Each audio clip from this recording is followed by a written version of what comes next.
Well, some Christian churches are allowing Muslims to use their space for prayer, while nearby mosques are being built and renovated. A neighborly thing to do, or sacrificing what is sacred?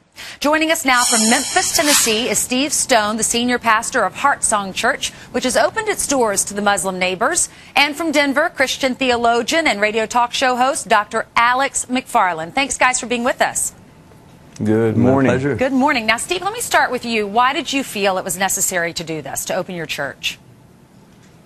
We've had a relationship with the Memphis Islamic Center for about 18 months. They bought the land right across the street from us, so they're our neighbors. And while their building was being constructed, they thought they would be ready in time for Ramadan, but it turned out they weren't. So they came to us and said, can we use your facility for a day or two, because then we think our building will be ready.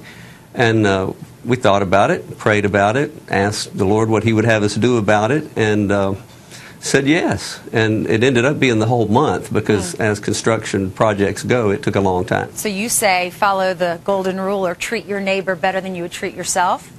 That makes sense. Well, the first story that came to us was the Good Samaritan, where Jesus chose a person who would be despised and said, that was the neighbor, you go be a good neighbor. And so we're being good neighbors. Okay, well, Steve, I want to hear from Dr. McFarland. Tell me why, Dr. McFarland, you disagree with him.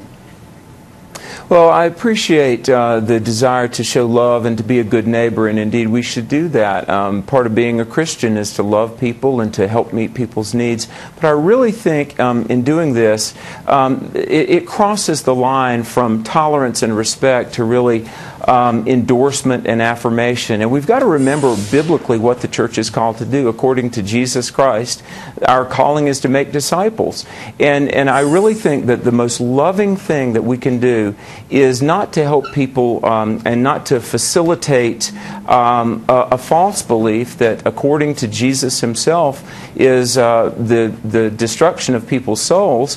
The most loving thing we can do is to help people find the forgiveness and the new life that only Jesus can give. And so I think what a better thing to do would be to invite them to worship, say, come and hear the gospel, come and worship with us, but to give our space over to a belief system that is absolutely antithetical to what Jesus taught. It might be well-intentioned, but I believe misguided.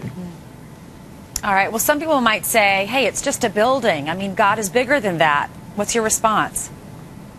Well, obviously, the church is the body of believers in whom Jesus Christ dwells. The church are people that believe in Jesus Christ, the death, burial, the resurrection of Jesus for the forgiveness of their sins.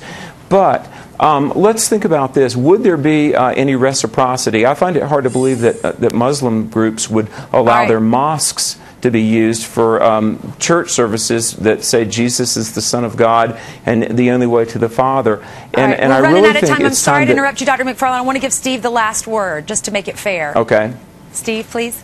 We have an open invitation to the Memphis Islamic Center to come over and be with them as they worship, to pray as we see fit. As a matter of fact, they're having their grand opening, and asked him when was it going to be, and to let us know. He said, let you know, you guys are going to be hosts with us over there. It's an open relationship both ways. All right, well, thanks to both of you. Email us at home and let us know what you think. It's a very interesting topic and a great debate.